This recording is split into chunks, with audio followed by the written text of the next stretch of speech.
2 horas, sendo aproximadamente 30 minutos para a Carolina falar e depois a gente vai poder fazer perguntas via chat.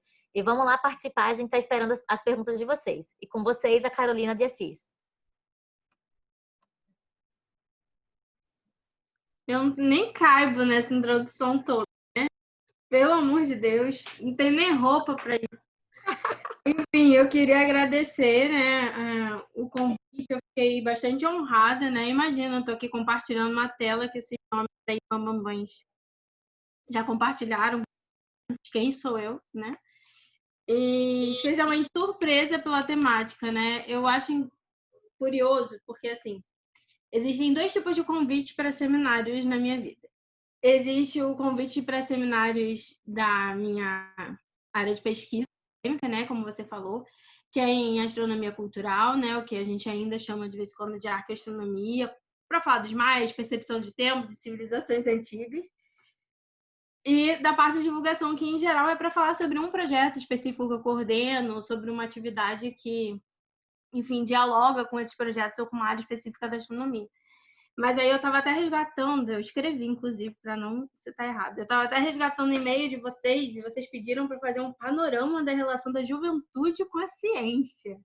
Eu fiquei, meu Deus, eu estou muito chique, porque, né, isso é extremamente mais profundo, mais difícil e mais necessário do que qualquer iniciativa individual que eu já tenha feito dentro da minha trajetória.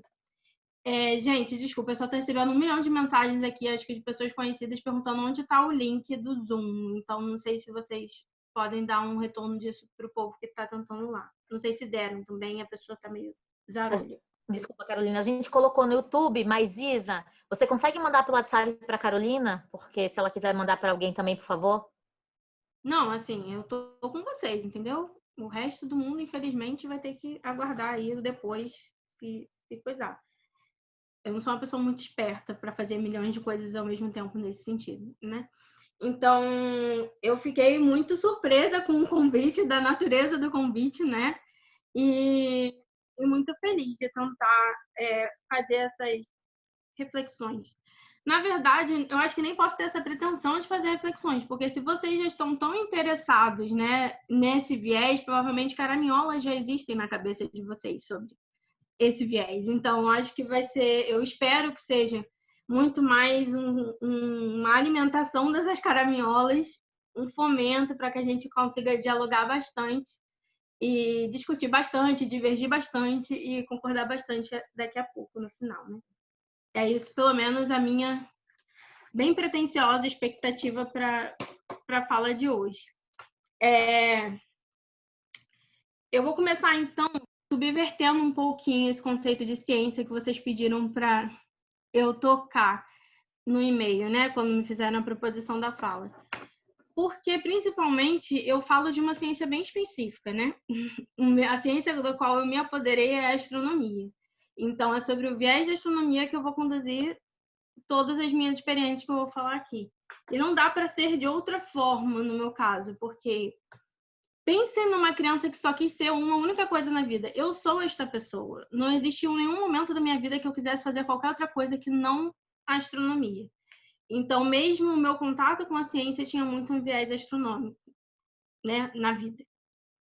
Então, eu vou começar partindo desse princípio, já peço licença para as demais ciências e para vocês, né, obviamente, nesse contexto. Mas eu acredito que a gente consiga utilizar esse olhar que eu vou dar para a astronomia, especialmente nessa apresentação, né, de uma forma que resume bem a relação que, acredito eu, o público tem com a ciência. O público que eu sirvo tem com a ciência ainda. O público que mora onde eu moro e que dialoga com os espaços que eu frequento tem com a ciência ainda. Obviamente, como vocês vão ver durante a minha fala, existem recortes nisso, né? Como a introdução bem falou, né? Já que me pediram para fazer um viés bastante pessoal, esses vão ter uns recortes na minha fala. São recortes de classe, são recortes de raça e são recortes socioeconômicos e até geográficos, né? Eu venho de um lugar e eu olho desse lugar que é muito específico, que é a Baixada, que é de uma de uma pessoa que se constrói e constrói essas atividades e se olhar para elas a partir desse lugar. E isso é bastante interessante, guarda essa informação. Enfim, eu acho que a astronomia é um bom resumex de todas as ciências nesse sentido que eu vou tratar aqui na fala, porque ela consegue englobar esses sentidos, né, que eu vou dar essa ciência com C maiúsculo, né? Hoje a pessoa vai falar na tentativa de ser imaculada e neutra, né? Muito bem. Eu não sei se vocês estão familiarizados, né? Eu não peguei o programa. Eu até pensei em fazer a prova de mestrado, aliás, porque eu não tenho uma formação acadêmica em divulgação científica, né? Eu tenho prática em divulgação científica. Então, é sempre algo que eu tenho que correr atrás por fora. Eu pensei, por que não fazer um mestrado ou a especialização, igual minha irmã fez? Mas, enfim, não rolou por enquanto.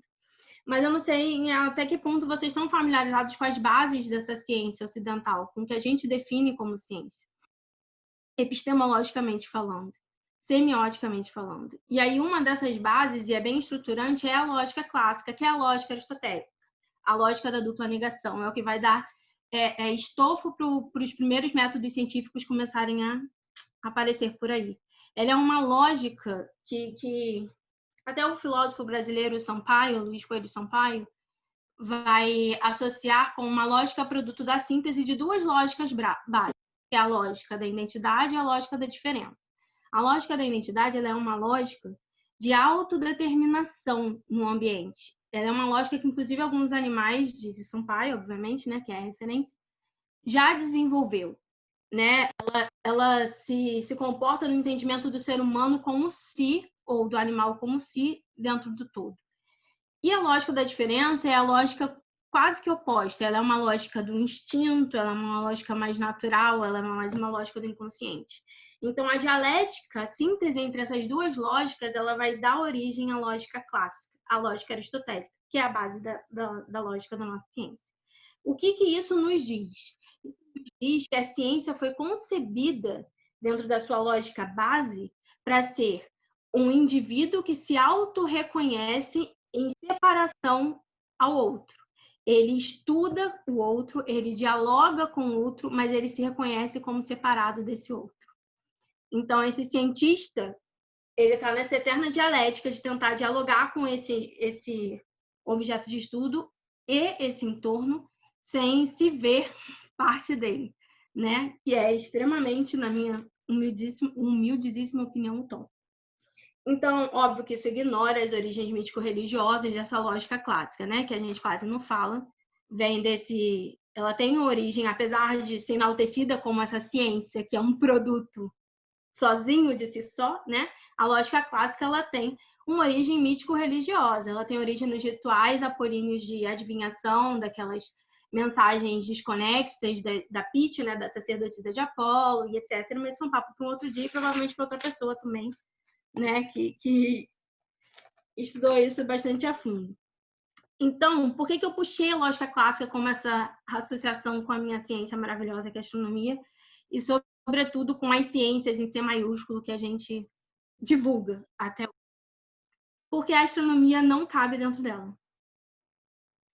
A astronomia, ela é quanto dentro desse arcabouço cultural greco-romano, né, que é o que a gente herdou e que é o nosso agora, né, e que é o a astronomia é anterior a esses rituais, ela é anterior ao surgimento dessa lógica clássica, cultuada e embasada dentro do contexto da academia no século V, na Grécia. A academia surge aí muito embasada pelo pela lógica clássica, e a astronomia é anterior a isso. A astronomia é divina, ela é uma deusa.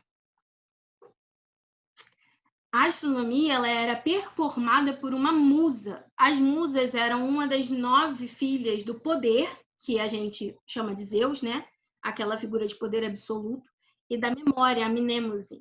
Ela deu origem a 9 filhas, né? Modernosamente, primeiramente, enfim, vai evoluindo, mas na nossa concepção mais moderna, ela deu origem a 9 filhas, a 9 artes, e uma delas é a Urânia, que é a astronomia.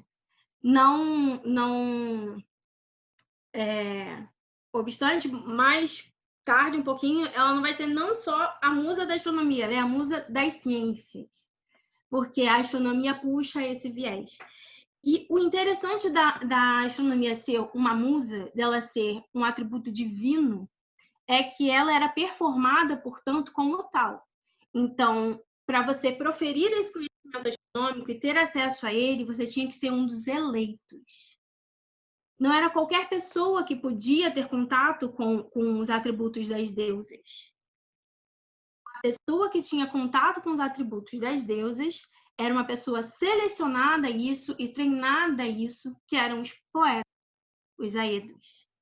Então, um poeta, ele era aquela pessoa que era um canal do conhecimento divino. Ele não produzia aquele conhecimento, ele era um canal em que a bênção, a inspiração, não à toa a gente ainda utiliza o conceito de musa relacionado a isso, a inspiração da deusa era proferida. E por que eu acho que isso é uma metáfora maravilhosa para descrever a forma como a gente vê ciência, ou melhor, como o nosso público vê ciência hoje em dia? Porque a astronomia sendo... eu estou olhando os comentários, eu achei que era para mim. A astronomia sendo essa ciência, essa arte divina, ela tendo esse atributo que não é humano, não é produzido pelo homem, ela também é inquestionável. Ela também é inacessível. Percebam? Então, gente, apresentação. Então, deixa eu botar a apresentação. Então, essas características que a nossa ciência tem, documento. Vou botar. Dessa minha ciência maravilhosa tem... Foi, gente? Foi, né? Deem um sim. Foi sim, Foi Carolina. sim. Foi sim. Obrigada, porque eu paro de ver vocês quando eu apresento. Então, a astronomia sendo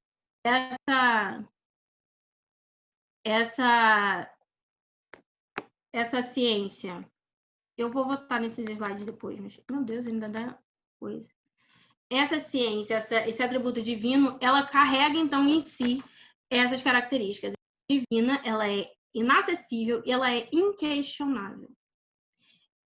Por que eu digo inacessível? Não é que qualquer um, não é que ninguém possa ter acesso àquele conhecimento, mas apenas os eleitos o podem.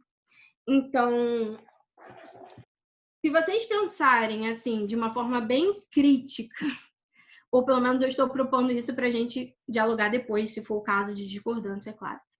Mas de uma forma bem crítica, em como o público leigo, em geral, a população brasileira de fato se relaciona com a ciência, vocês vão ver, pelo menos eu vejo, bastante semelhanças, apesar de termos 2000 anos entre esse conceito primevo de astronomia e a astronomia que a gente produz até hoje. Isso é muito, na melhor das palavras que eu posso utilizar, cadê? Vai para lá, mesmo.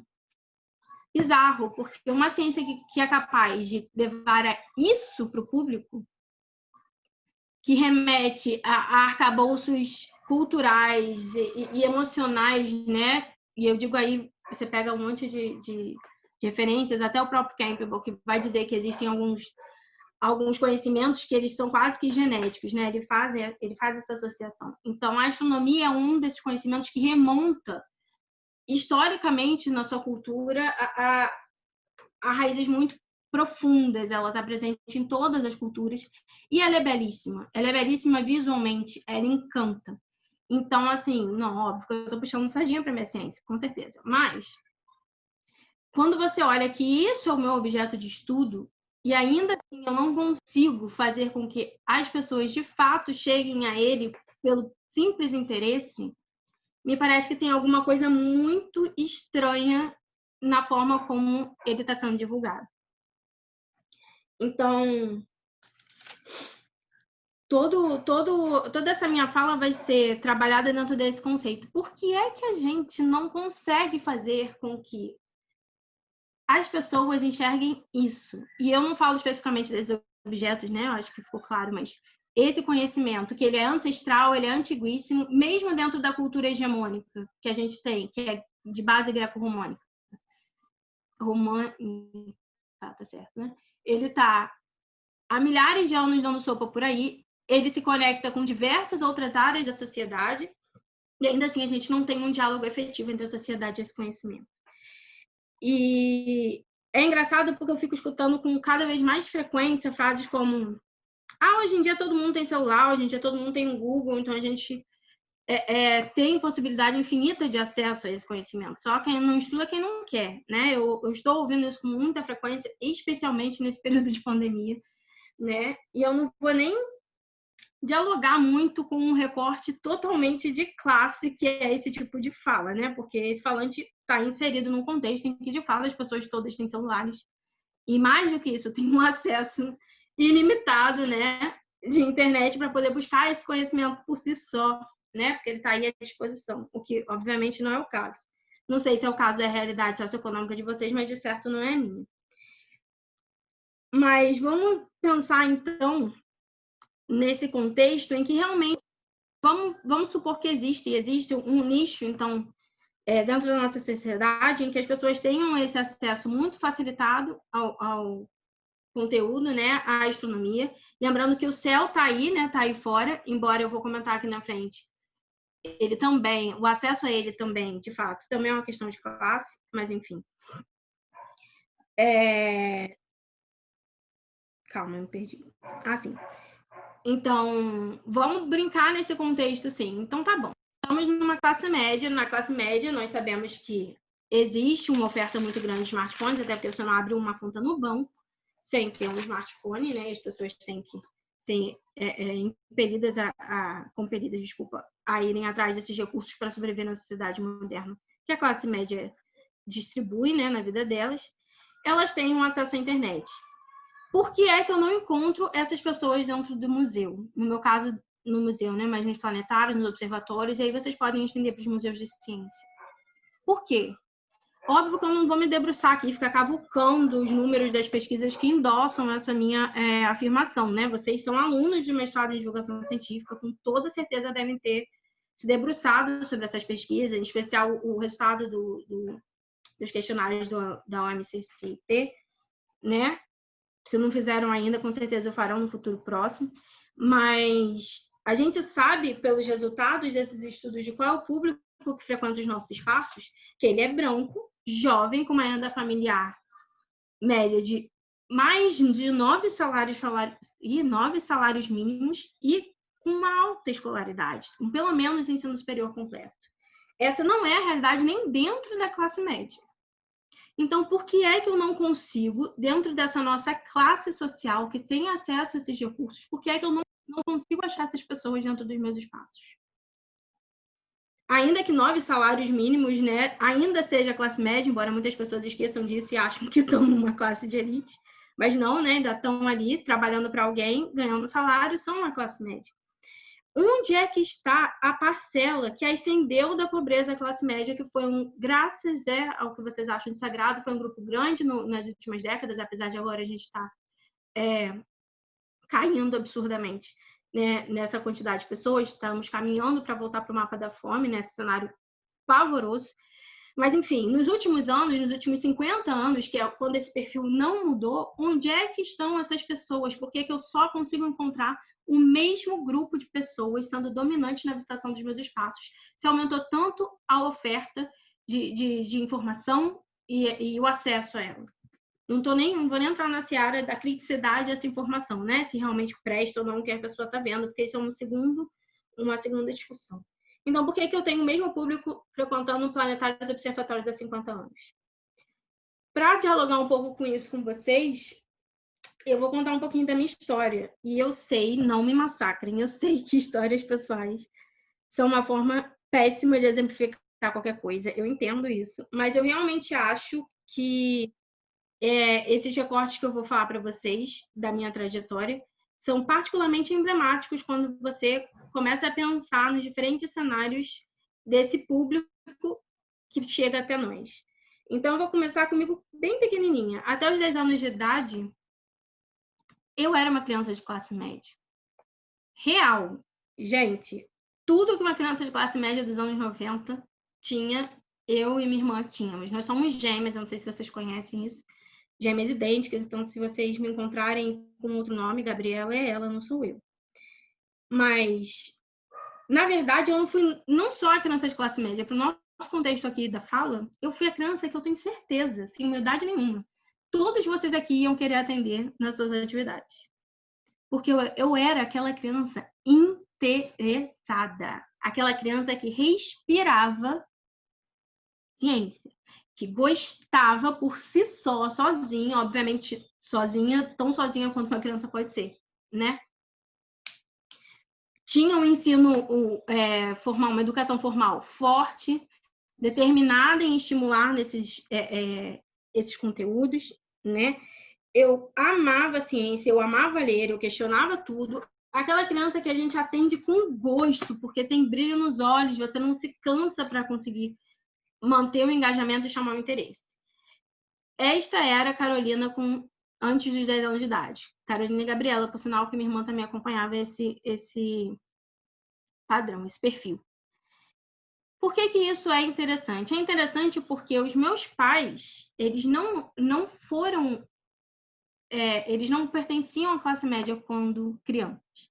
Eles vieram de uma situação socioeconômica de pobreza. E quando eu digo pobreza, eu não digo novela do Manuel Carlos, sabe? Descrevendo pobre numa favela realmente bem estruturada. Eu digo pobreza, um abacate como única refeição para 5 pessoas no dia. Então, esse era o contexto, né, socioeconômico dos meus pais. Então, eu tive uma infância muito mais tranquila, obviamente, do que eles jamais sonharam ter. Eu tinha todos os filmes da Disney. Eu ia ao cinema com frequência. Não é uma coisa que equipamentos culturais são raridade na vida dessa criança. Não é. Eu ia ao cinema com frequência, com direito a pipoca, ao lanche no McDonald's com um brinde no final. Eu ganhava livros porque eu pedia.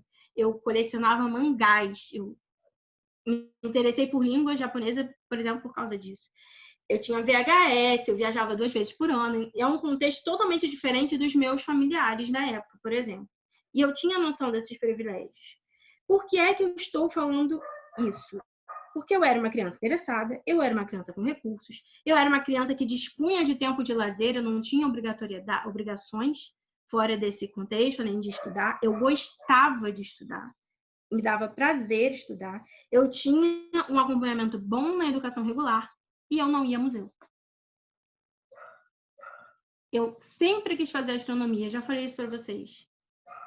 Mas eu não sabia da existência de um planetário. Esqueci de trocar minha tela, desculpa, gente. Voltei. Eu sou uma pessoa que fala e esquece as coisas.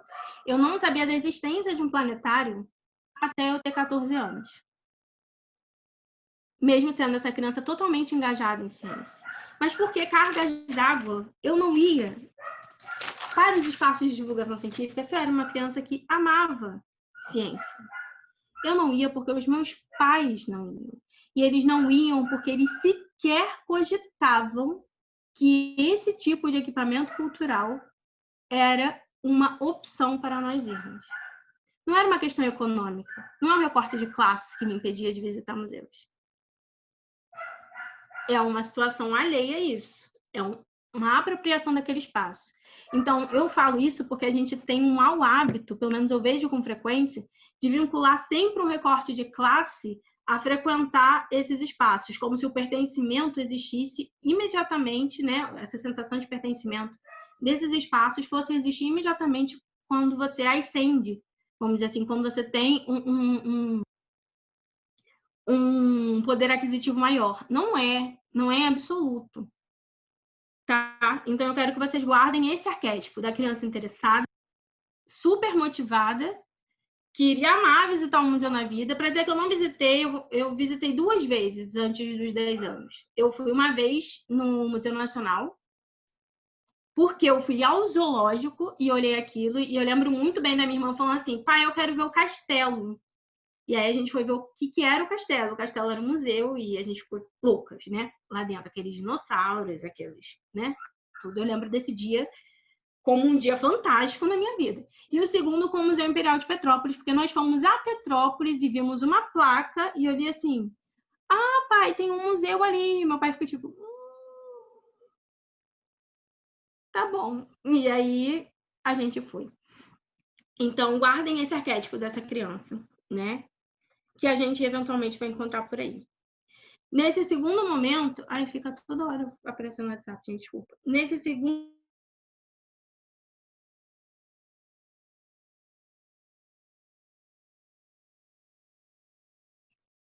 E a pobreza real, né? Aquela pobreza do abacate. Então, algumas barreiras se colocam.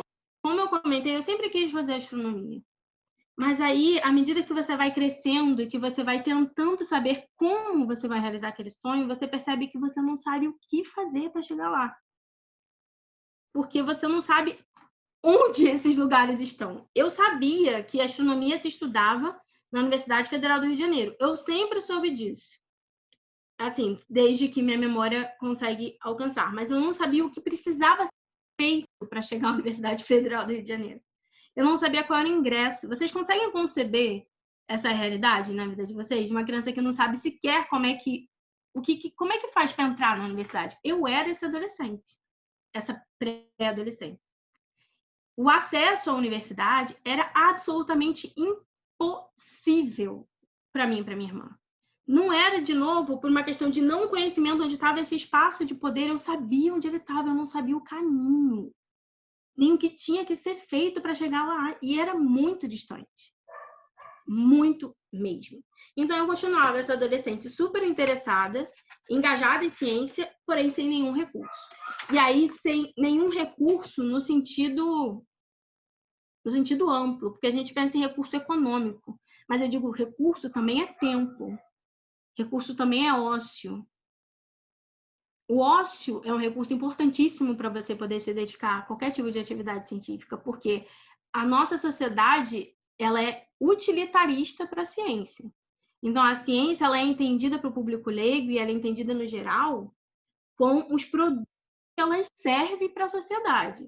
Eu não sei direito nada sobre doença lá, mas alguém aí fez um negócio que quando está infartando põe no peito e a pessoa volta. E está excelente, porque é essa função que aquele negócio tem. Mas não adianta se a ambulância não sobe o morro quando a pessoa está infartando. Se a pessoa não vai para o hospital quando está infartando. Então, não ter recursos, e recurso é política pública, recurso é tempo, recurso é ócio. Não ter recursos, além do financeiro, é uma coisa que mina esses jovens a conseguirem chegar até a ciência. A minha mãe tem uma frase que eu acho maravilhosa assim, para a vida.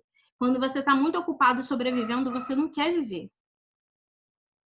Você quer o prato daquele final do dia. Então, se você é uma criança não, né? Uma adolescente, mesmo que jovem, que não tem direito a tempo livre, que não tem ócio, você tem que dar conta de obrigações com muito mais intensidade, muito mais frequência. Você não vai procurar gastar 4 horas do seu dia para chegar numa universidade, para procurar saber Deus quem, para perguntar como é que você vai fazer para estudar aquilo ali, que não tem nenhuma utilidade aparente na vida de ninguém, porque eu amo isso da astronomia. A astronomia, óbvio que tem os produtos intermediários de pesquisas que suportam pesquisa astronômica e produzem coisas para a sociedade, tipo micro-ondas, né? As pessoas adoram citar isso. Mas isso não é astronomia, isso é engenharia. A astronomia é produção pura e simples de conhecimento. É você tentar entender de onde você veio, para onde você vai, quais os processos que vão te levar até lá. É você entender os objetos que circundam a sua vida e aí entender o quão você é pequenininho em relação a todos eles e que mesmo assim cada interferência corrobora para essa perfeita harmonia do universo. Então, ou caos, né? Porque caminha para o caos com entropia. Mas a astronomia é conhecimento puro. Então, vocês visualizam. Para que serve esse negócio aí, Carolina? Não sei. Para nada. Como é que o Fácil vai fazer isso? Não sei. Para nada. Então, assim, são barreiras que também têm que ser postas e pensadas. Eu fiz uma listinha aqui para não perder, porque vocês já perceberam que eu falo muito. Então, a gente sai de um cenário de uma pessoa, né?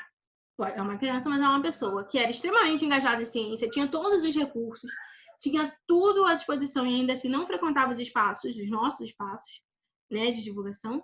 entra com o cenário de uma pessoa sem nenhum recurso, mas super interessada, que não consegue frequentar esses espaços pela falta de conhecimento da existência deles e também pela falta de acesso. Eu quero que vocês guardem esses dois arquétipos, vamos dizer assim, né? Que foi a Carolina, foi a Gabriela, mas podia ser infinitas outras pessoas aí ao redor. Sobretudo aqui na Baixada, que a gente vê um potencial, um desperdício absurdo de cérebros, né? Pela sobrevivência. Eu acho que isso é o mais cruel de tudo, né? Você desperdiça o potencial dessas pessoas para que elas possam sobreviver. Elas nem sequer vivem, elas sobrevivem todos os dias. Mas, enfim, vencemos esse desafio e entramos agora no terceiro arquétipo. Carolina conseguiu. Aliás, hoje é dia do meteorologista e eu esqueci de botar na descrição. Eu sou técnica em meteorologia. Então, parabéns para mim também. E eu entrei na Escola Técnica Federal, eu e minha irmã, contra todas as chances, estudando igual uma maluca, mas enfim, não é uma história de superação, pelo amor de Deus, não me utilizem como exemplo de superação de nada, que eu tenho pavor à romantização do sacrifício. Acho sucumbo. Mas, enfim, entro na graduação. E aí eu percebo que você ter acesso, ainda que muito dificultado, não é o suficiente. Você ter conhecimento do caminho também não é o suficiente. Você percebe que o seu corpo não é suficiente. Que a forma como você fala não dá credibilidade. Que a sua estética incomoda, que você fala alto demais, que o seu vocabulário não condiz, que o seu inglês não é perfeito. E aí existe, então, um outro tipo de recorte aí, que eu demorei muitos anos para entender, que é um recorte de raça e é um recorte cultural. É um viés de raça. Então, para conseguir dialogar dentro da academia, essa academia que eu persegui tanto, eu tinha que controlar os meus gestos, eu tinha que verificar a forma de falar, eu tinha que impostar a minha voz, eu tinha que não ser muito mulher, né? Mas também não ser pouco.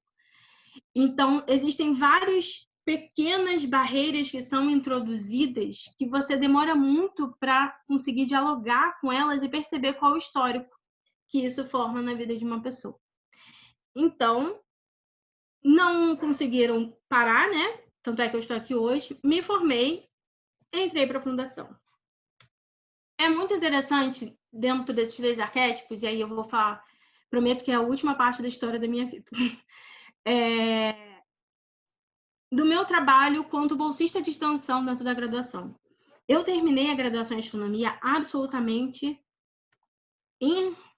enfurecida com a academia. Eu não quero ficar, meu Deus, nesse ambiente que me sufoca, né? Que não me comporta, que não suporta a minha existência, na verdade, como ela é. Não consigo mais ficar nesse ambiente. E aí eu trabalhava muito, tanto na iniciação científica quanto na extensão universitária, que na época era muito raro, né? Normalmente não era obrigatório fazer extensão e só tinha um projeto de extensão no Valongo porque ninguém queria entrar. E eu fazia parte desse projeto, Astros a Serviço das Ciências, em que a gente levava, em diversos formatos, a gente levava a astronomia para o público leigo. Dentro do Planetário Fábio, itinerante, fazendo cadernos de atividades, dando palestras, dentro do ensino regular, tanto na educação infantil quanto na educação do ensino fundamental. Então, eu trabalhar nesse projeto com esse público, que não era o público da academia, eu percebi que eu conseguia dialogar melhor com esse público do que com os meus pares. E isso não tinha uma relação específica com o meu conhecimento. Não era porque eu conhecia melhor o assunto que estava sendo tratado, mas eu me sentia mais à vontade de abordá-lo com o meu público, especialmente dentro de alguns contextos. Então, eu saí da graduação, no final da graduação, eu já sabia que eu não ia seguir na astrofísica. Batia um Pai Nosso e tudo, toda vez que eu pensava sobre isso. Eu amava estudar astrofísica, não me entendam mal. Eu amava. Até hoje eu fico catando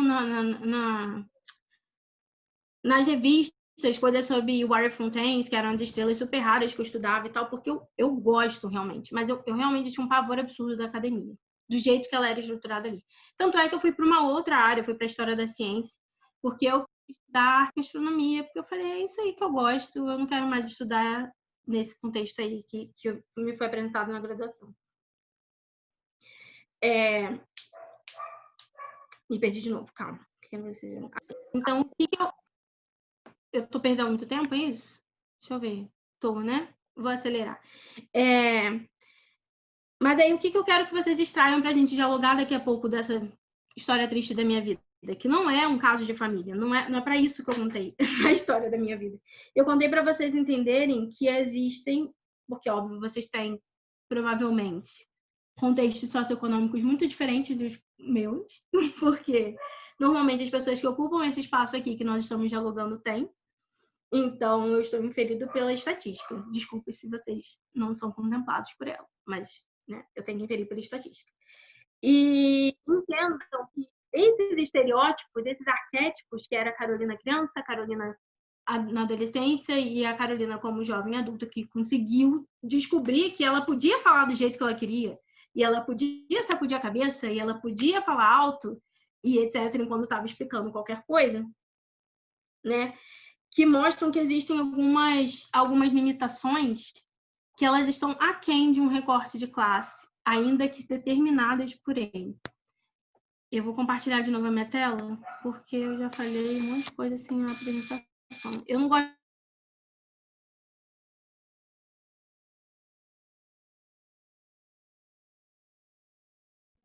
Carolina, você ficou muda, tá? Não sei se foi de propósito. Não, foi não. Eu tô falando que tá meio feia a apresentação, mas é que meu computador quebrou, gente. Ele resolveu dar ruim. Aí eu tive que fazer do jeito que dá. Então, fazendo um resgate, né?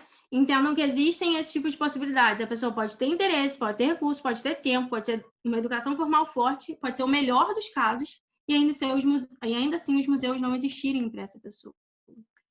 Os planetários não existiam para mim. Então, branco, mais de 9 salários mínimos, com escolaridade alta.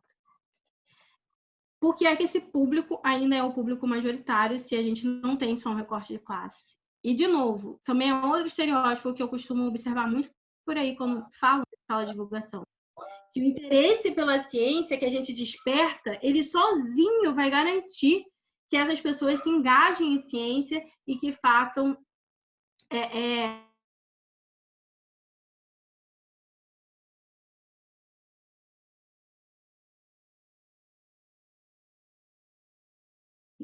Obviamente, pessoas interessadas e muito motivadas não planetário. Descobri que existe um lugar que dava para ver estrelas. Eu e minha irmã ficamos enlouquecidas e pedimos como presente de aniversário de 15 anos. Demoramos mais de 4 horas para chegar, mais de 3 condições, mais de 3, porque eram 3 mais 20 minutos de caminhada. Mas chegamos.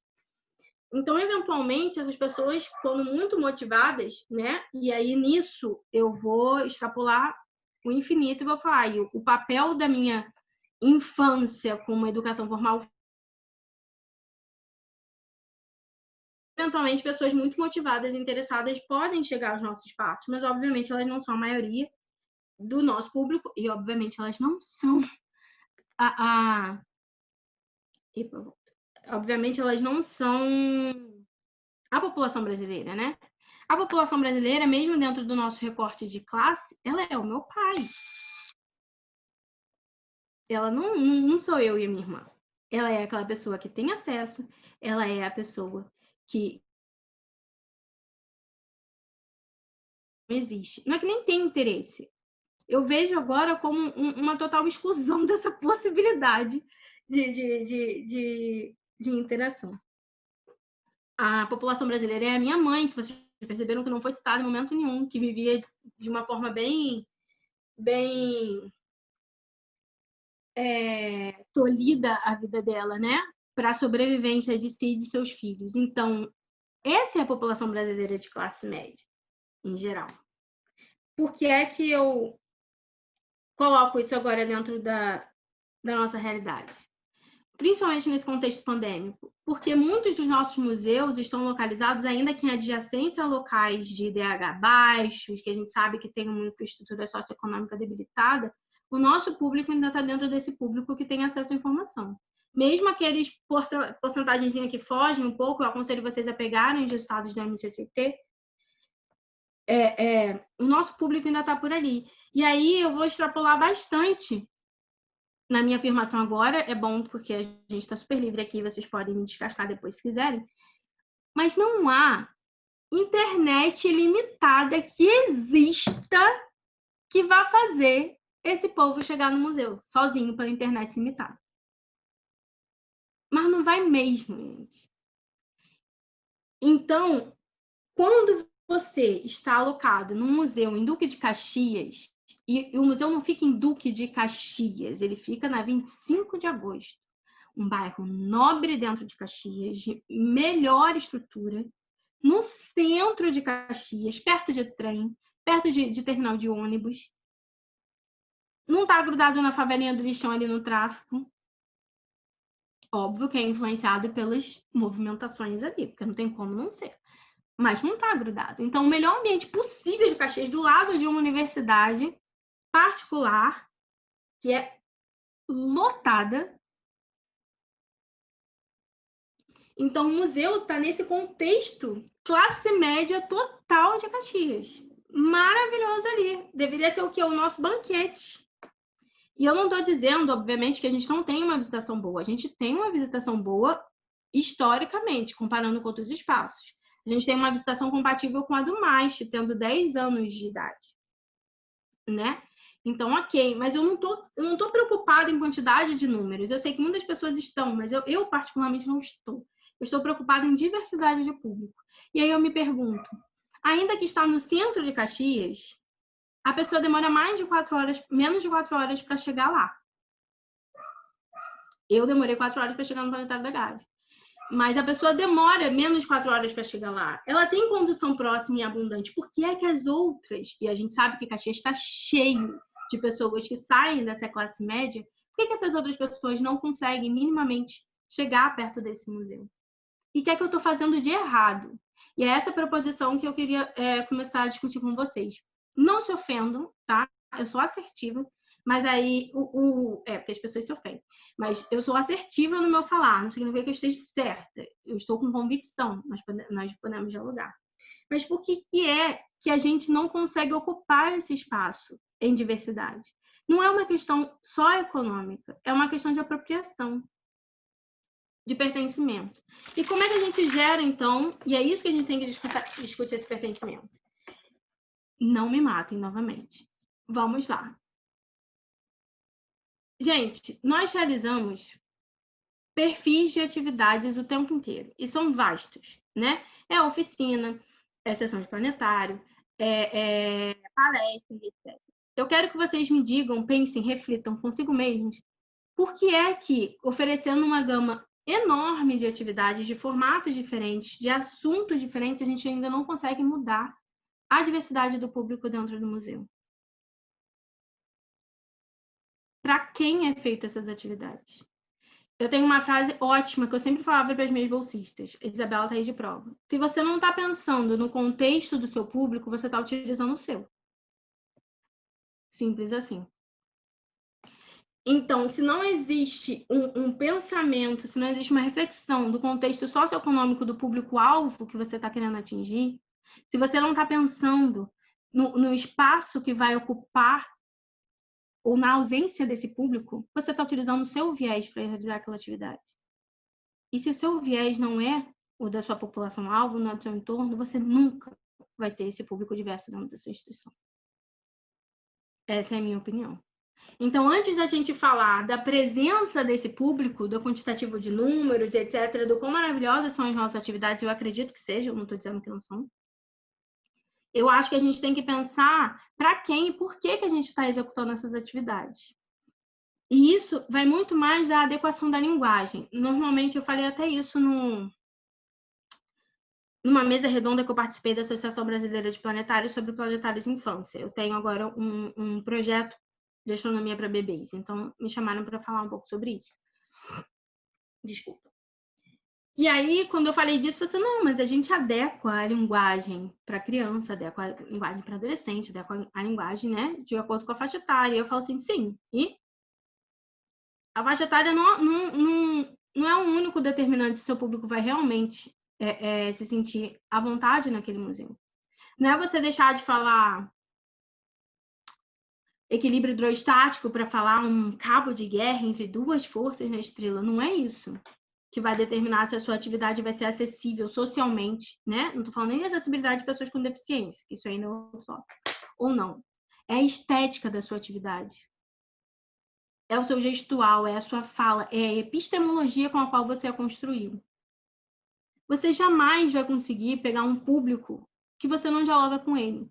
Eu vejo muito essa frase. A função da divulgação científica é fazer pontes entre o conhecimento e o público. Eu acho excelente, mas se essas pontes são entre dois universos diferentes, e normalmente você tem que pagar pedágio para atravessar. Porque se você espera que a pessoa vá até você para a sua atividade, mas ela tem que ser, ela tem que se ajustar ao seu modelo de epistemologia para conseguir entender e usufruir dela, você está esperando que ela pague um pedágio para entender o que você está falando. Se você não associa todo o contexto sociocultural, se você pega e fala ou pior, né, que para mim é terrível. Você pega desse contexto e utiliza como objeto de estudo, mas não como referência epistemológica, você não está fazendo um trabalho para esse público, você está fazendo um trabalho para o seu. Entendem? É esse o conceito. Então, e é uma reflexão cruel, gente, cruel demais, porque imagina, você tem que ficar se dando a tapa o tempo inteiro, percebendo que dentro das suas limitações culturais e socioeconômicas, de repente você não é suficiente. Você precisa desse outro olhar e precisa dele o tempo todo. Então, se você quer construir de fato um museu diverso, com que mais Carolinas consigam chegar lá, você tem que englobar como um todo. É política pública, pensar no contexto da atividade que você está desenvolvendo. Gente, a estética negra não é estética branca. Ponto. Aí eu fico para morrer quando eu vejo assim, novembro, consciência negra, eu já tenho suor frio quando começa. E aí querem, por exemplo, tratar de qualquer coisa dentro da estética negra, mas pelo amor de Deus, não façam nada que pareça minimamente, né, tocante à religiosidade de matriz africana, porque pelo amor de Deus, aí não dá. Porque religião não é ciência, como se na epistemologia de qualquer cultura africana você consiga dissociar a religiosidade do conhecimento sobre o mundo. Pode falar sobre indígenas, é claro, a sua língua, as suas tequais, né, dependendo da etnia, as suas aldeias, o seu território, mas você não toca na religiosidade, porque mito de criação não é ciência, pelo amor de Deus. Então você não mistura essas coisas, como se dentro de qualquer uma dessas culturas, dentro do pouco que a gente consegue, pessoas não nativas nessas culturas, né, consegue acessar culturas como se isso tivesse o mínimo de cabimento. Se para eles não dissocia e você não consegue trabalhar, entender minimamente um conhecimento de viés, por que você está fazendo tanto esforço para fazer esse tipo de aproximação? O que você está querendo, na verdade, é que as pessoas cheguem até aquele conhecimento que você está validando como certo, como interessante, como digno de ser trabalhado naquele espaço, dentro do seu viés de entendimento daquilo. Então, aí fica realmente, na minha humilde opinião, bem difícil. Então, os nossos desafios dentro da... Eu estou acabando, mais ou menos, tá? Então, os nossos desafios dentro de se trabalhar esse conceito de ciência, de astronomia, para um público diverso, para o público real da população brasileira, não é o nosso público entendido até agora, eles são imensos, mas a gente tem que começar por algum lugar. Começar dando a cara a tapa, começar se revisitando, começar se perguntando onde é que a gente está errando, para que existam mais ausências do que presenças dentro desse espaço. O céu realmente parece ser de todo mundo. Quando você olha para ele, Tá todo mundo ali, a Lua tá ali, o Sol tá ali. Faz parte de um arcabouço intelectual nosso que a gente não aprende, a gente apreende no momento que a gente não consegue nem lembrar.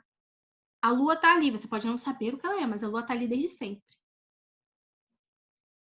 Mas o entendimento sobre o céu, e mais do que isso, a observação real do céu, como ele é em sua plenitude, ele não é possível nas grandes cidades. Ele não é possível sem uma intervenção. Então, eu vou finalizar por causa do tempo com essa reflexão para dizer, o céu é de todo mundo? É, mas só daqueles que conseguem de fato enxergá-lo. Sabe por quê? Porque para você ver o céu de verdade só tem duas opções. Ou você tem tempo e dinheiro suficiente para ir para um ambiente afastado dos centros urbanos. E eu já falei com vocês que o ócio, às vezes, é uma moeda mais... é tão valiosa quanto o dinheiro. Ou você vai a um planetário. Então, o nosso papel é ser o planetário. Percebam? E refletir sobre as pontes que a gente realmente está tentando construir. Eu ia falar um pouquinho dos nossos projetos, mas eu acho que vão me bater daqui a pouco por causa do tempo. Então, eu encerro por aqui. Eu agradeço muito o tempo de vocês. Não me batam, tá? É para a gente discutir bastante. E eu espero ter causado algumas caraminholas na cabeça, pelo menos de alguém, né? Obrigada, gente. Imagina, Carol, tenho certeza que tá todo mundo aqui adorando. Depois você vai dar uma olhada no chat, você vai ver que já começou a bombar aqui. Então, em nome da nossa turma, eu queria agradecer a sua fala. Pode ter certeza que foi muito inspiradora e está gerando muita reflexão aqui e que o nosso papo vai ser muito legal sobre a história da sua vida. Você também vai ler que tava todo mundo aqui querendo ouvir, sim, e a gente estava interessado nisso, sim. A gente buscou muito o currículo de quem a gente queria trazer para hoje, já que era o dia que a gente podia escolher. Então, pode ter certeza que cada pontinho foi levantado a dedo. Eu só queria aproveitar, antes da gente abrir para as perguntas, que a gente vai abrir as perguntas via chat. O Kleber vai selecionar as perguntas. A gente pode começar pelas perguntas que já foram colocadas aqui no chat. Depois, quem quiser fazer pergunta, por favor, se candidate no chat, que aí a gente vai liberando para poder ter uma ordem, para não ficar bagunça, as pessoas não se atrapalharem, por favor. E só antes disso, eu queria aproveitar que a minha introdução acabou não ficando gravada, que a gente começou com aquele problema no YouTube, e lembrar que esse seminário, ele é um seminário da turma, né, da especialização de divulgação, especialização em divulgação e popularização da ciência do Museu da Vida, da COC, da Fiocruz, da Casa de Ciência da UFRJ, da Fundação CCERJ, do Museu da Astronomia e Ciências Afins, o MASH, e do Instituto de Pesquisa do Jardim Botânico do Rio. Esse seminário só está sendo possível por causa do apoio dos nossos professores, né, do super time de professores do ciclo de seminários, Luiz Amorim, Rosicler Neves, Vera Cascon, Marcos Gonzalez, Marcos Soares e Simone Pinto. A gente organizou isso, a gente teve a possibilidade de buscar um divulgador científico. O nome da Carolina foi, como vocês estão ouvindo aí, foi muito bem recomendado, e a grande prova está sendo toda a fala dela. Então, eu não vou me ater muito, eu só queria relembrar para a gente deixar esse momento gravado, já que antes a gente teve um pequeno problema técnico. Kleber, você quer começar com as perguntas? Eu acho que a gente pode começar com as perguntas do chat e depois passar para as pessoas, mas lembrando, quem quiser, por favor, deixa o nome aqui no chat, que a gente vai chamando um por um, para poder abrir as perguntas para a Carolina. E mais uma vez, obrigada, Carolina. Tá mudo.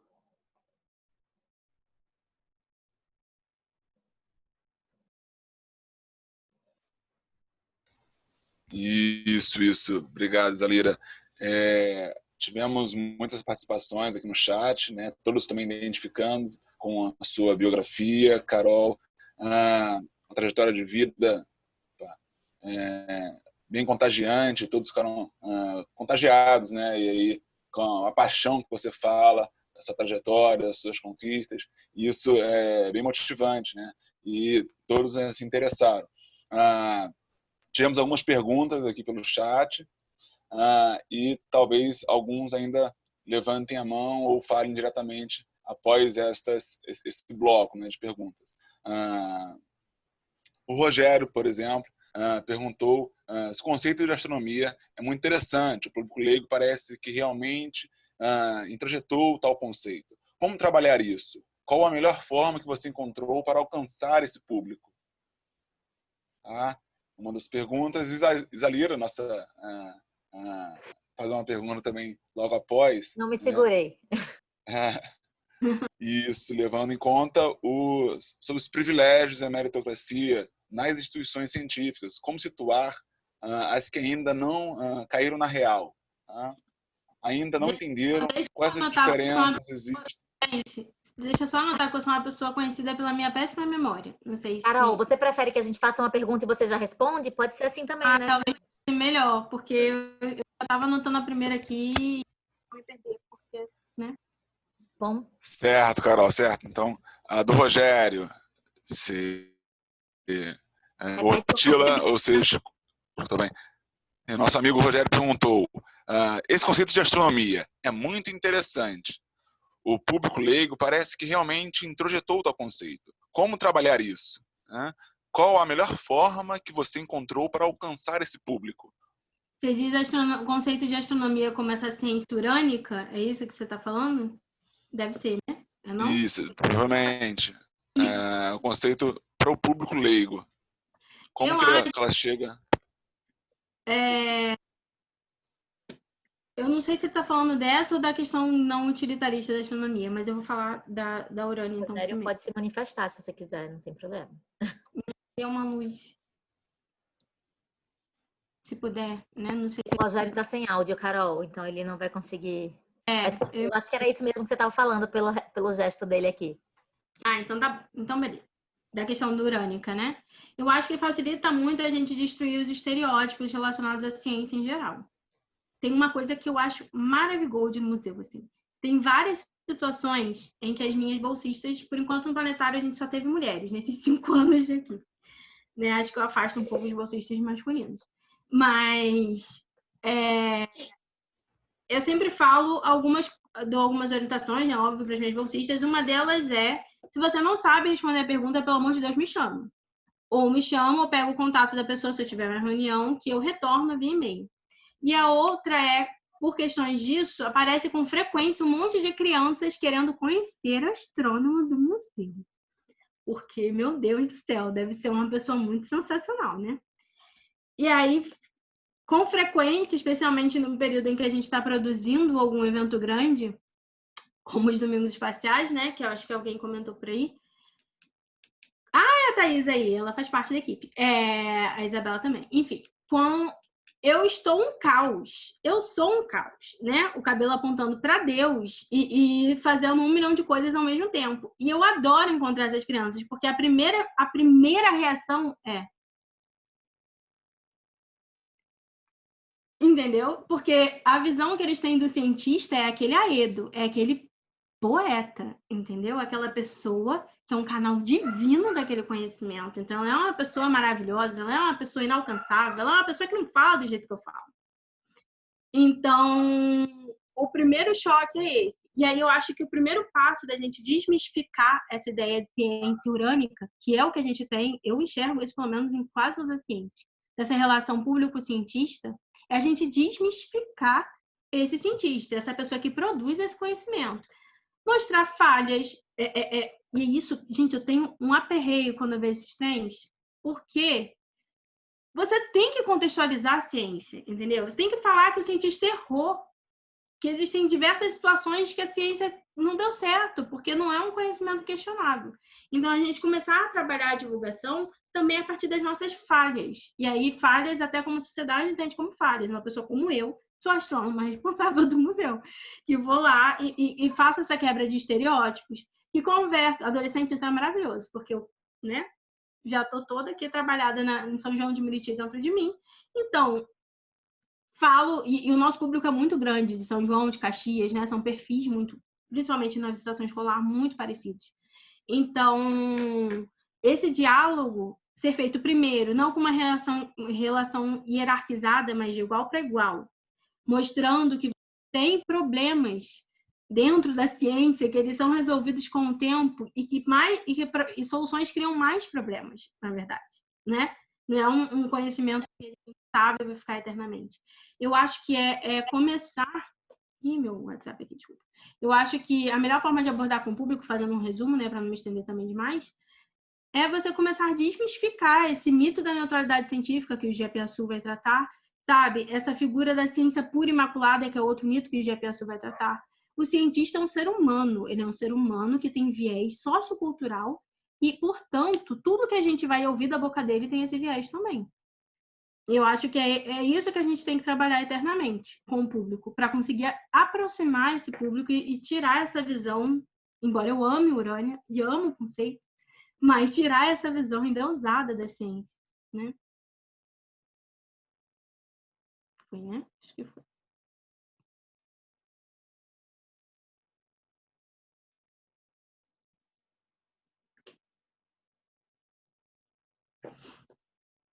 Tá silencioso, é isso mesmo? Kleber, você quer que eu leia a minha pergunta? Que eu acho que eu sou a próxima, né? Não tem problema, posso?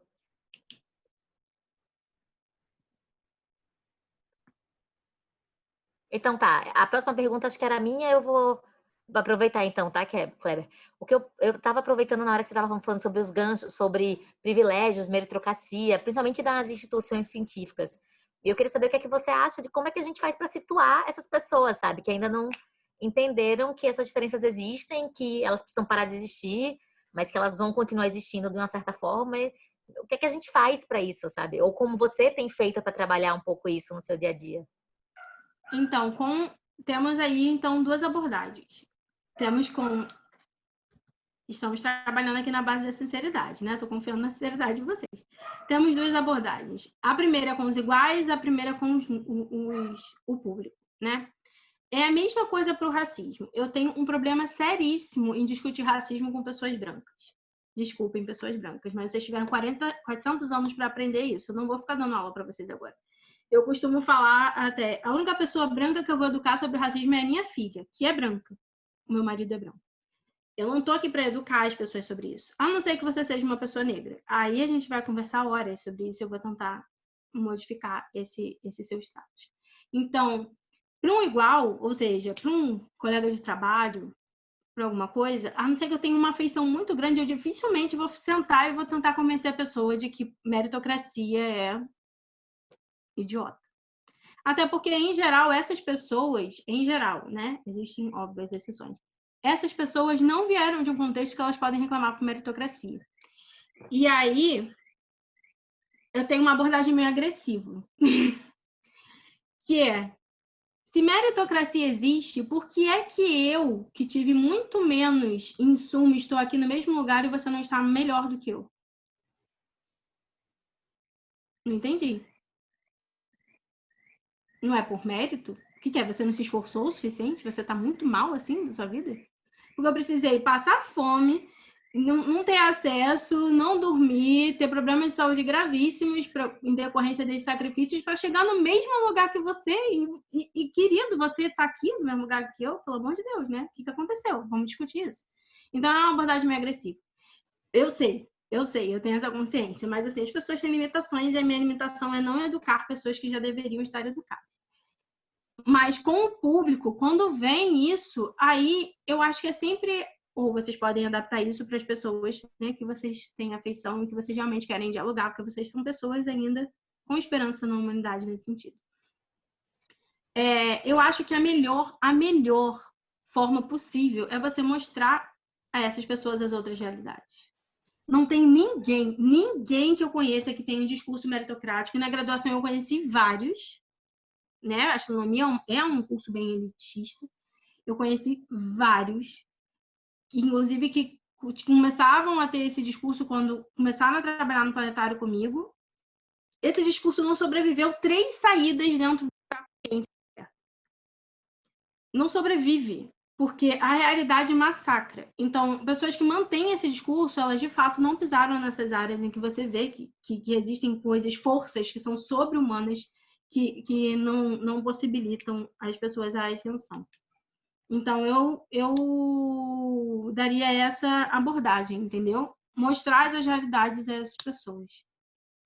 Não precisa brigar com ninguém. Vocês não são pessoas estressadas como eu.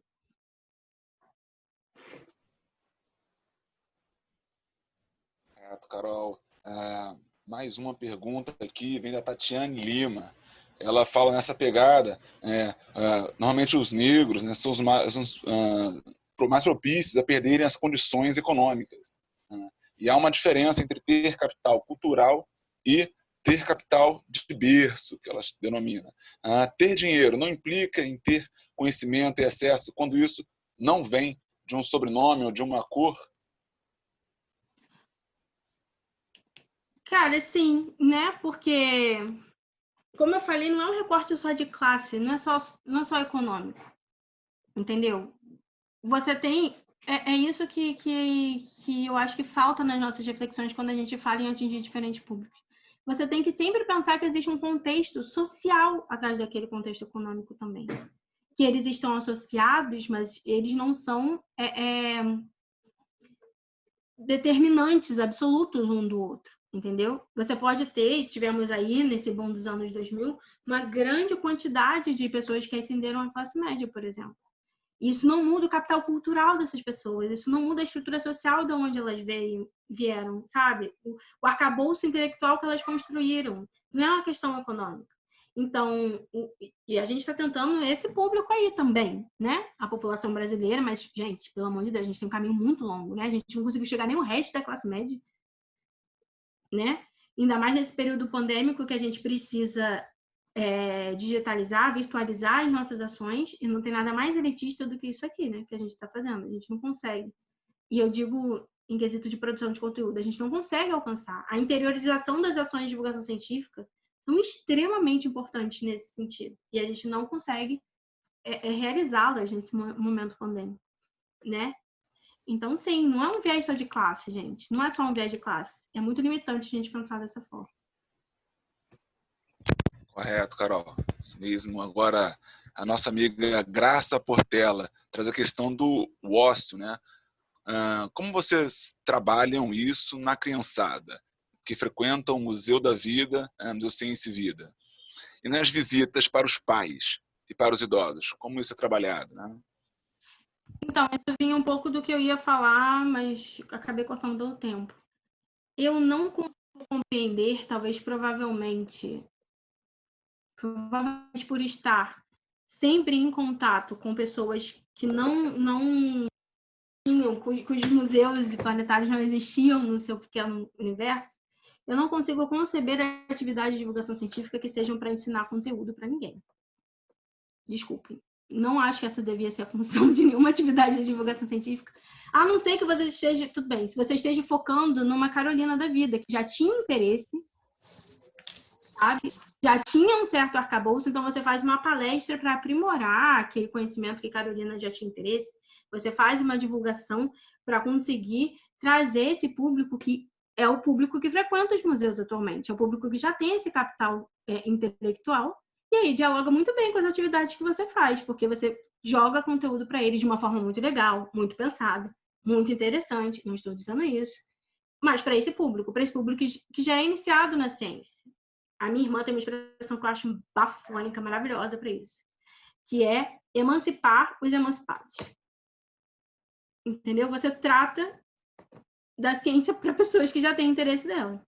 A não ser que seja para esse público, focar no conteúdo de qualquer coisa, eu acho que é a pior estratégia do mundo. Como que você lida com o ócio? Fazendo atividades com viés de entretenimento.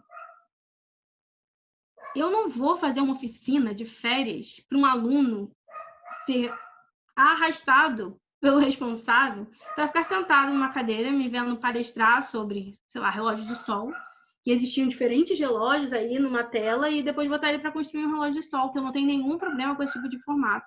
Mas não é para o público que eu estou focando. Novamente, quando você constrói uma atividade, você tem que pensar no contexto socioeconômico desse público, no contexto cultural desse público. Isso é uma atividade que eu, Carolina, enxergo, por exemplo, que é bem conteudista, e você pode fazer diversas formas disso ficar bem divertido. Não estou dizendo isso, mas estou dizendo que ela é uma atividade que prioriza o conteúdo que está sendo apresentado. E eu não vou fazer esse tipo de atividade para o público espontâneo. Eu, Carolina, eu não acho que isso seja um viés que vai alcançar o público que eu estou tentando alcançar. Isso é uma atividade que é perfeita para a educação formal. Perfeita. A criança vai lá, dentro de um contexto de visitação, de um conteúdo que já foi iniciado, ou deveria ser assim, né? mas já foi iniciado, que ela consegue trabalhar bem, que ela está em equipe, já lidando, já foi preparada psicologicamente para aquele momento, enfim. N estruturas de visitação. Você lida como a gente lida com ócio, trazendo ócio para o museu. Por que o museu não pode ser um lugar de ócio? As suas atividades podem e devem incluir o ócio. Eu sempre falo isso para as meninas, para todas elas. A Isabela está aí de prova. O conteúdo tem que existir, é óbvio. Você está dentro de uma instituição de educação, ainda que não formal. Tem função pedagógica aquela atividade. Se a pessoa quiser ir lá e prestar atenção apenas no conteúdo, ela vai ter conteúdo ali para ela. E vai estar tudo certo, e vai revisar 15 vezes, se eu mandar revisar 15 vezes. Não tem problema. Mas esse não pode ser o objetivo da atividade. Eu, Carolina, trabalho dessa forma. E aí, óbvio, de novo, eu estou falando dentro do público espontâneo. Dentro desse público que eu quero atingir como público espontâneo. A gente, eventualmente, vai fazer uma desses modelos de oficina ou de atividade que é muito mais conteudista, é óbvio. Né? Até porque existe uma certa... Não vou dizer pressão, mas existe uma certa tendência das atividades de divulgação científica serem mais ou menos nesse formato, né?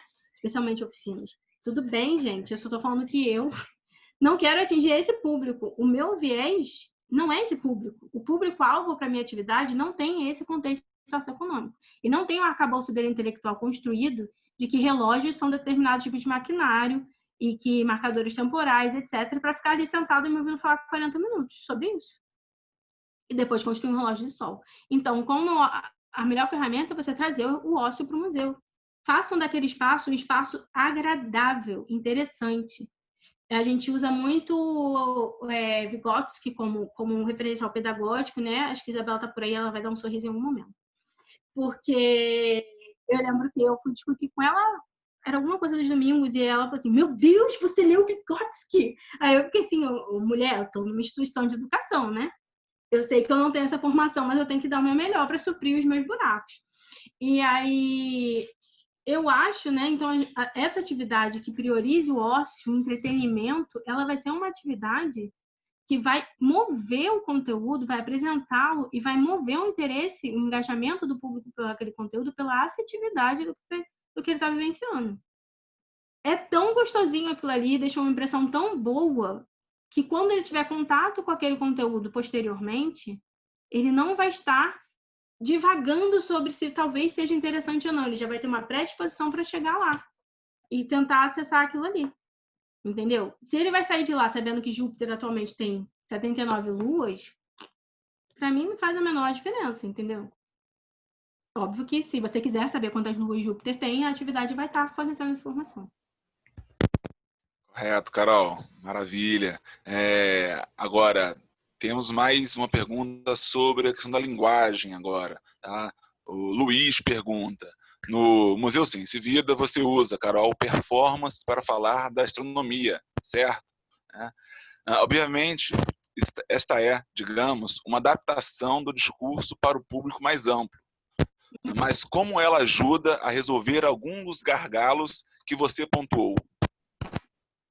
Eu acho que muitos, mais ou menos, já respondi pela questão do entretenimento, né?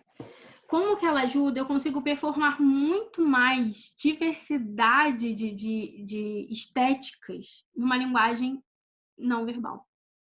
Isso já me ajuda a beça, porque nós somos muito visuais, eu tô falando de pessoas, obviamente, que não têm nenhum tipo de deficiência visual. Então, nós produzimos as coisas, né, lá no museu, com as nossas mãos. Eu e as minhas bolsistas. Raramente a gente teve recurso para mandar alguma coisa de fora produzir. E era muito engraçado, né? Porque eu sempre tive muita sorte com elas, porque elas sempre foram pessoas muito caprichosas. E se eu falasse assim, gente, eu quero ir ali no Japão, elas pegavam uma pá e começavam a cavar. Simples. Entendeu? Sempre bancaram bastante as ideias. Mas a gente tinha uma preocupação estética enorme. Por quê? E uma pesquisa muito grande por trás daquilo que a gente queria apresentar. Uma pesquisa que vai além do conteúdo. Eu não vou falar que os bosquímanos de Kalahara tinham uma concepção de tempo que era associado a um tempo cíclico. Não, eu tenho que traduzir essa informação em linguagens, né, que são diferentes mídias, no corpo, no texto, no cenário, no figurino, na semiótica da atividade. Então, isso também é conteúdo. Eu falei isso na última live que eu participei até lá do museu. É muito estranho quando eu ouço assim, o teatro... Eu falo teatro porque é o principal viés que a gente trabalha. O teatro é a linguagem pelo qual você apresenta conteúdo astronômico. Não, o teatro é o conteúdo que eu estou passando. O cenário fornece informação. É muito... O trabalho de corpo fornece informação. A disposição das coisas está dando informação. E é muito limitante da nossa parte achar que o público, sobretudo as crianças, não conseguem pegar essas informações. Eles conseguem desvelar todos esses véus que a gente coloca para entender de forma complexa uma atividade complexa que você está propondo. Eu nunca vou esquecer, no primeiro Domingo Espacial que a gente fez, para quem não sabe, Domingo Espacial é um projeto que eu coordeno lá no museu, de teatro de temática científica, ou teatro e ciência, tem um debate, né, aí do sexo dos anjos, como é que a gente chama essa área. E, enfim, a gente tem linhas narrativas, cada domingo tem uma linha narrativa, conta uma história, tem uma moral própria, então eles são histórias individuais, mas também que se conectam entre si. E aí, no primeiro Domingo Espacial, que tinha um formato bem basicão, ele era muito mais dramatizado do que teatro, não tinha cenários, não dialogávamos com esses elementos cênicos, não dialogávamos com nada, éramos nós que performavam personagens, né? No caso, eu era Hipólita, a Rainha das Amazonas. E eu tinha muito receio no início. Ai, obrigada. Eu tinha muito receio no início de se as crianças iriam entender que o medo e o pânico eram aqueles dois deuses que estavam dentro do cara. A história era o seguinte: a gente queria acessar o planetário e não conseguia, porque o planetário tinha sido tomado por monstros indizíveis. Então, a gente tinha uma porta, que era a porta lateral, mas a gente tinha que achar uma porta escondida através de uma atividade de educação, tinha bastante sentido. Uma questão de jornada do herói ainda. Você tem que alcançar um certo nível de entendimento e um nível de provações para conseguir chegar ao objetivo final, que era entrar no planetário e ser levado ao domínio daquele deus. Então, a sessão de planetário foi especial, levava até Marte. Era no domingo de Marte, o deus em questão era Marte. E eu estava assim, gente, será que essas crianças vão entender quem eram esses monstros indizíveis? Porque eu fiz questão de colocar esses dois deuses, Demos e Phobos, né, que são satélites de Marte. É por isso que eles estavam guardando ali. Como mulheres, né? E performando feminilidade. Então, os cílios longuíssimos, o batom era uma estética que não era humana, né? Ou a gente assim tentou dentro dos recursos limitados, mas você via visivelmente que eram mulheres. E eu falei, será que eles vão entender? E aí, quando eles estavam na fila, enfim, a atividade chocou a gente pela quantidade de público, a gente não sabia nem onde enfiar as pessoas dentro do planetário, porque não tinha espaço. E aí, quando abriu a porta, aquele momento em que eu dou a ordem, digo assim, abre a porta e aparecem aqueles dois, pouquíssimas crianças não ficaram assim. A maioria dos adultos ficou tipo, o quê? Ué? E as crianças ficaram assim, tipo, sem saber como interagir com aquelas pessoas. Aí eu sou a pessoa que tenta buscar as percepções do público. E aí eu vou dialogar com essas crianças e pergunto, vamos lá? E é sempre dentro da personagem, né? E aí várias crianças falaram assim, não, mas o medo ainda... E eu, mas onde que ele está? E ele apontou para as figuras, para os deuses. Então, eles entenderam essa... Então, tentar entender. E se não entender tudo também, tudo bem. Mas não desvelar esses graus de complexidade das atividades que a gente faz. Tudo é capaz de transmitir essa informação.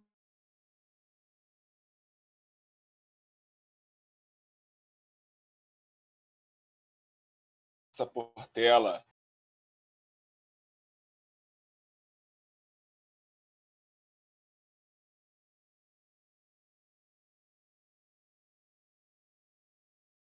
Mas... Não, sim, Simone, eu sei que é bastante público espontâneo, eu só não sei dizer Quais as regiões de Caxias o espontâneo vem? Sim, de todos os distritos, mas deve vir mais do que outros, né? Eu sei que todo mundo visita o museu. Aí, ó, Simone sabe responder, mais do primeiro. Eu realmente não tenho essa informação, né? Eu fico... Óbvio que eu vi ações com áreas de DH bastante baixas, né? Caxias, se não for o centro de Caxias, todo o resto, e assim, a Reduc, né? Todo o resto vai ser bem... o quarto é o de Xerém, o quarto que é o de Xerém, não é, Simone? Que é muito longe, gente. A gente já foi fazer divulgação lá, misericórdia. Entrei numa van e fiquei eternamente. Dormi, acordei e não chegava em Xerém. Tem mais pergunta?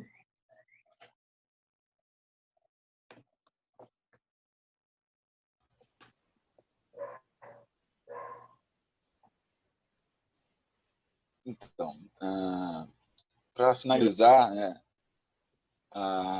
tem mais uma da Graça, mas já podemos indo a abrir para os que querem colocar diretamente as suas perguntas, certo? A Graça coloca se você tem um trabalho no interior, né? Se o museu tem um link, áreas no interior, e aí agora o público quiser fazer diretamente, a gente pode ir selecionando.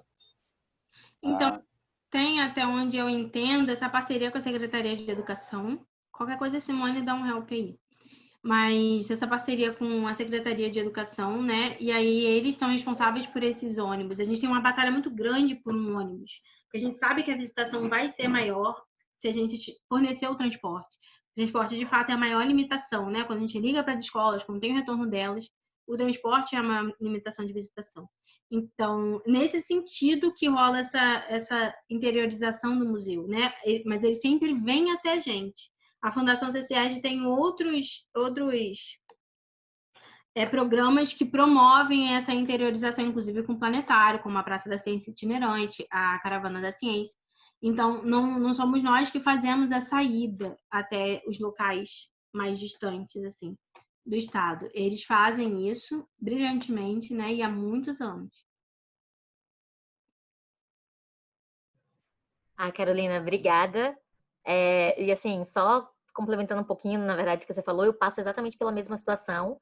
Eu faço visitações na UFRJ e o nosso grande limitador é a falta de transporte, porque a gente quer levar as escolas, principalmente públicas, e eles não conseguem ir, né? Então, a gente tem esse grande problema. Mas, gente, a gente tem tempo para mais uma pergunta. Alguém tem? Se não tiver, eu posso me habilitar. Mas, como eu já falei muito, eu acho que a gente pode dar a chance para outra pessoa aqui. Vocês estão cansados de me ouvir a minha voz já, gente. Ninguém está cansado, eu tenho certeza. É só porque a gente tem um horário predeterminado para o seminário acabar às 4. A gente vai passar às 4h10, mais ou menos, por causa do atrasozinho. Ó, a Isabela quer perguntar. Eu ia até ler sua pergunta, Isabela, mas se quiser fazer diretamente é melhor. Não tem problema. É que a pergunta da Isabela até faz um pouco link com a minha, que a gente queria que você falasse um pouco, se você puder rapidamente, sobre os domingos espaciais. E a Isabela pediu especialmente sobre o domingo de Saturno, como foi essa interação com o público e essa coisa do que a gente conhece, talvez nem todo mundo conheça. Eu acho que a Isabela quer falar porque ela tá roubando. Ela sabe muito bem por quê, né? Os Domingos Espaciais, eles são, como eu falei, esse nosso projeto em Teatro e Ciência. E eles partem sempre, eles são histórias, né? Eles são histórias que são performadas dentro do ambiente do museu.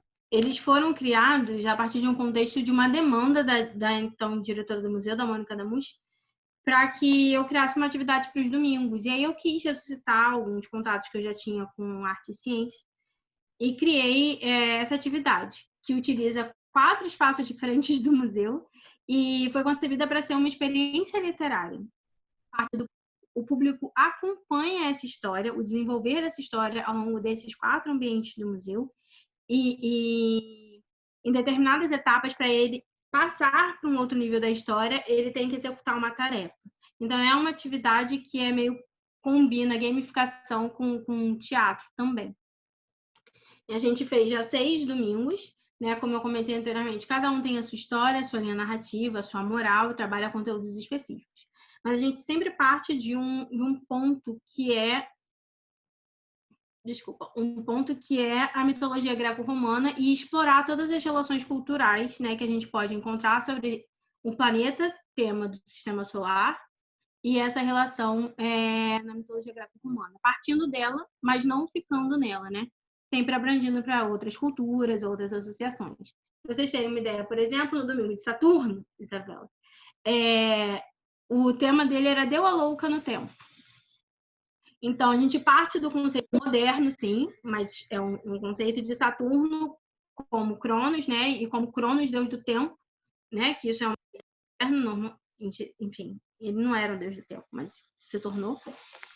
E a linha narrativa dizia que o relógio tinha sido quebrado, o relógio que regula o tempo tinha sido quebrado. Dessa forma, a gente conseguiu trazer diversas personalidades históricas de volta para o presente. O futuro ficou esgaçado, ele não era mais acessível.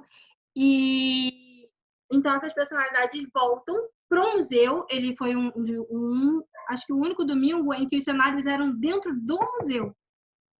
Os cenários não eram outros lugares que eram performados no museu. O museu era o cenário. Então, com algumas mudanças, é óbvio, né? Por exemplo, o planetário era o meu escritório. Era o escritório da astrônoma do museu, a Carolina.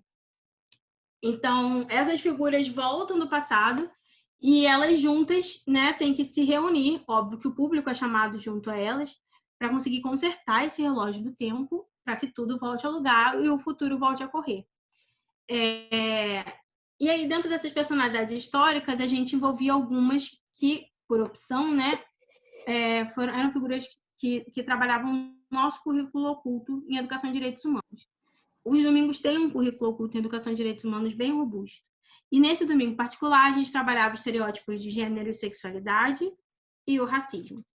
E principalmente estereótipos de gênero, né, não de sexualidade. Nas figuras da Hipátia de Alexandria, que retorna, e da Carolina, né, que é a astrônoma do presente. A Hipátia é uma astrônoma do passado. A Carolina, sim, eu fui uma personagem e sim, eu não escolhi isso. Foi voto vencido da equipe. Então, não fui eu que me interpretei, por sinal, foi minha irmã gêmea. A coisa pior. Mas, enfim, a Carolina, tínhamos 3 astrônomos, né, que percebiam essa associação do tempo com a astronomia, que era a nossa parte de conteúdo. Então, era o Imhotep, que é uma figura quase mítica, né, dentro da história do Egito. O Imhotep, a Hipátia de Alexandria e a Carolina. Para trabalhar os estereótipos de gênero. Então, o Imhotep, ele era vaidoso, sabe? Ele era aquele professor sênior na academia que acha que sabe de tudo, não precisa de ninguém. E a Hipátia de Alexandria é Hipátia de Alexandria, ela era a ídola da Carolina, né? Óbvio, porque a Hipátia de Alexandria, ela é uma mulher que vem dentro do contexto do seu tempo, onde ela tinha privilégios, mas ela não era a figura de poder ali que associava, ela não tinha o status que hoje a gente dá para ela, né? Nesse sentido. Ela tinha status social por ser filha de quem era, mas não como cientista. E aí, enfim, eles 3 trabalhavam no nicho próprio de que era trabalhar a moral de que a ciência tem que ser colaborativa, senão você não tem como produzir ciência, você não tem como resolver os problemas. E a parte do racismo eram trabalhadas em algum... também tinha a Maria Bonita, né, que são os personagens de apoio. Então, a Maria Bonita, aí o Delgarda de Bende, a Clarice Lispector, a Evita Peron, a Frida Kahlo. Então, várias personagens femininas muito fortes e se botavam muito fortes, às vezes até subvertendo a ideia histórica que a gente tinha delas, para trabalhar esses estereótipos de gênero.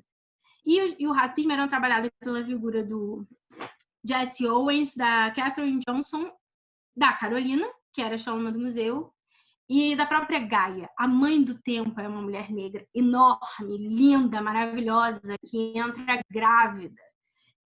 E grávida como símbolo de força, sabe? Não é uma fraqueza dela, essa fertilidade.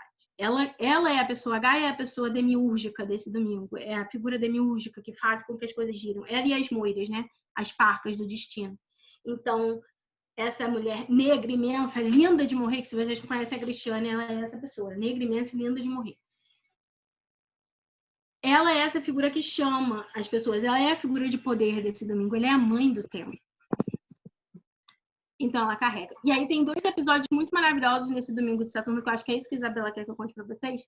Porque as pessoas retornavam do passado e eu tinha que contar eu tinha que sentar com cada um. A Thaisa tá aí, Thaisa Bassalo, ela foi a Coco Chanel. Também, maravilhosa, que não era só um rostinho bonito, entendeu? Muito, muito maravilhosa, enfim. Que é 2 momentos de intervenção que eu achei maravilhoso. O primeiro, mais importante deles, é com o Jesse Owens. Eu sentei com o Hudson, que foi quem fez o Jesse Owens, e falei: Hudson, você retornou do passado assim que você entrou no vestiário depois de ganhar a sua medalha na Alemanha nazista. A gente fez uma pesquisa sobre onde que... a idade dele, o figurino, como que ele, né, está suportável. Então, você está cansado, mas você está emocionalmente esgotado, né, porque foi um momento tenso, mas você está vitorioso. Ele tinha, inclusive, a medalha. E até aí, tudo bem. E aí foi muito interessante porque tem vários espaços do museu. E o grupo dele, o primeiro espaço do museu que ele entrava era o planetário, que era o meu escritório. E a Carolina é eu, né? A Gabriela me imitou o máximo que ela pôde. Eu sou essa pessoa que não é convencionalmente associada à imagem de um cientista.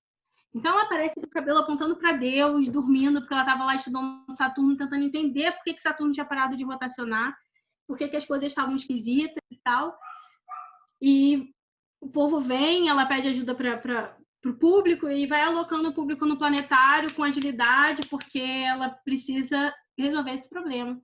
E o Hudson, e eu não falei isso para a Gabriela, não sei nem se ela infartou depois, mas o Hudson não sabia parado, um Exu no centro da cúpula, assim, no centro da abertura, antes de entrar. E é óbvio que foi muito arriscado, porque o tempo entre as esquetes tem que ser perfeitamente cronometrado para não dar problemas de circulação, porque os públicos são 3 grupos, pelo menos, e cada um dos grupos visita cada um dos lugares, vocês entenderam? Então, eles trocam. Então, o tempo tem que ser perfeitamente cronometrado. E aí, o Hudson ficou parado lá, e aí a Gabriela veio, né, na personagem dela, que era a Carolina, e falou assim, não, senta logo, senta, não sei o quê. E aí ele ficou, tipo, mas eu sento aonde? E aí ela, ué, você senta onde você quiser. E aí, o toque de ouro, ele vira e pergunta, com brancos? Ele vivia um período em que negros não sentavam com brancos. E agora? Atenção absoluta no planetário. O que é que faz? Então, Gabriela, eu esperava essa reação dela, na verdade, né? Foi um pouco arriscado. Dela ir e pegar essa figura e falar, não, se senta em qualquer lugar, porque ela não está entendendo muito bem quem são aquelas pessoas, ela vai entender melhor no intervalo. E, para minha surpresa, quem levantou e sentou o Hudson foram 3 adolescentes negros. Não foi a Gabriela. E você chega, eu me emociono muito quando eu lembro disso. Você chega no intervalo e é um furor daqueles adolescentes tentando dialogar com esse personagem. E tipo, cara, como assim? Como é que era nesse teu tempo? Não, o que é isso? Mete mão na cara deles, assim, desculpa, esse era o diálogo, né? Mete a mão na cara deles, não sei o que, não sei o que lá. E o Hudson fazendo brilhantemente o papel dele dentro do personagem do Jesse Owens, contando como era essa situação de apartheid. E o diálogo era maravilhoso. Então, eu acho que era isso que... Isabela é péssima, né? Você queria me ver chorar, por isso que você botou aí. Então, esse é o tipo de diálogo que a gente faz em Educação em Direitos Humanos dentro dos domingos. Em momento nenhum, eu quero dizer assim, racismo existe. Prova que eu estou errando. Não é esse tipo de diálogo. Eu não estou discutindo com o público. Eu faço proposições e analiso e dialogo com a reação que o público traz a elas. A mesma coisa com o Baco, no domingo que foi dedicado ao Sol, que era o mistério da profecia. O Baco era um deus demiúrgico, assim, desse domingo. E sempre partindo dessa narrativa greco-romana, como vocês estão percebendo. Então, o Baco era esse deus. Em algum momento, para ele fugir da prisão ali que colocaram ele teve uma ideia muito maravilhosa. É só ele se vestir de mulher, ele ser outra pessoa. Se ele parecer outra pessoa, Júpiter não vai estar de olho, porque Júpiter ameaça ele. Fala que você vê um pedacinho de túnica branca para fora de Delfos, que ele vai virar churrasquinho. E aí ele fica pensando, e se não for uma túnica branca? E era um domingo com estética de ciclos e a gente fala do carnaval, da nossa cultura. Eu amei esse domingo. Então, o Baco reaparece como uma mulher com vestido de franja, um adereço de cabeça de passista, um salto deste tamanho vermelho, batom, sambando, voar maravilhoso. E em nenhum momento, fingindo ser outra pessoa, óbvio, em nenhum momento, nenhuma criança disse que era uma mulher. Em nenhum momento, não importa quanto ele estava vestido, em nenhum momento não teve uma única criança que chegou e chamou aquele personagem de mulher. Ou pelo feminino. O máximo que chegava era o Baco vestido de mulher. E aí, eu dialogando com esse público, eu falo, gente, como isso é possível? Como é que você sabe que não é uma mulher? Não, só porque tá com roupa de mulher é mulher? Não. Vocês percebam. Eu não estou inferindo nada, eu não quero nem trabalhar com nada, eu não estou discutindo esses conceitos com esse público. Não é essa a minha proposição. É ver a reação deles a essas figuras e dialogar com elas. Essa é a proposição do Currículo Oculto dos Domingos Espaciais. Enfim, era isso, eu acho que eu ia falar do Domingo de Saturno. Qual era a outra pergunta? Tinha outra? Era a mesma, era sobre os domingos espaciais mesmo, Carolina. Obrigada. Se quiser ver Gente, foto, vamos... tem muitas fotos no Facebook do museu. Ah, legal. Vamos abrir para a Vera queria falar, né? Depois a Simone, para a gente encerrar, porque o nosso tempo tá curto já, infelizmente. Mas, Vera, se você quiser, você consegue abrir o seu microfone. Eu tô enviando para você conseguir abrir, mas foi? Agora fechou, Vera. Foi? Agora tá me ouvindo? Foi. Primeira coisa, Carol, assim, eu queria falar uma coisa, você falou muito a questão da sua fala, que você fala muito, que você é muito assertiva. Isso não é só com você, tá? Isso é um problema de todas as mulheres. As mulheres são silenciadas. Elas são silenciadas o tempo todo. É considerado uma coisa inadequada. A gente não, vocês falam demais, vocês falam alto, vocês falam quando não devem. A gente vive isso o tempo todo. Eu sou bem mais velha que você. E essa é uma coisa que a gente passa pela vida toda. Então, você é ótima. Você não fala demais, você não é muito assertiva. Você é uma mulher e tem que assumir isso. Eu estou cansada de ver mulher que, em vez de tentar enfrentar isso, resolve ser fofinha, falar baixinho, concordar com tudo. Não é para fazer isso não, gente. É para ser como a Carol. A Carol é um bom exemplo para todos nós. Gente, a Cascon falou que eu sou um exemplo. Isso vai ficar gravado, não é mesmo? Eu vou colocar isso em reprise no meu computador. Fundo de tela. Valoriza muito, obrigada. Eu te valorizo muito, você é ótima, maravilhosa.